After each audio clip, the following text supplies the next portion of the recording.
Emily Finn is tracking this developing story tonight. Emily, what are we learning at this hour? Well, Natasha, we're still learning more details about who was rescued today and how the Israeli military was able to bring the hostages to safety. This morning's operation marks the largest recovery of hostages since the war broke out.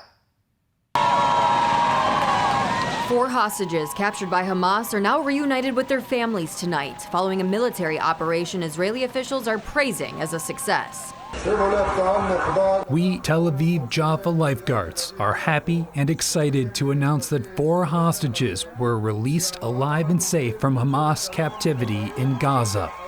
The 4 rescued today were kidnapped during the October 7th Hamas-led attack that sparked the war, where militants took at least 250 hostages. While about half were released during a week-long ceasefire last November, Israel has now been able to save a total of 4 more after today's operation. Those rescued were transferred to a hospital in Israel, all of them in stable condition. President Biden at a Paris news conference alongside French President Emmanuel Macron applauding the hostages' return home. We won't stop working until all the hostages come home and a ceasefire is reached. That is essential to happen.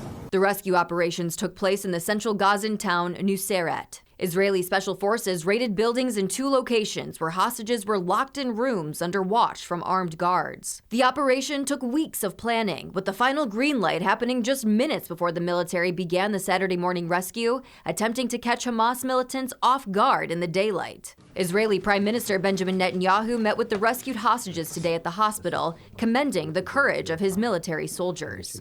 Our soldiers are performing in the most valiant and moral way to end this war with a victory against these killers and against these kidnappers, and we shall prevail. There are still roughly 120 Israeli hostages remaining in Gaza, even after 8 months of war.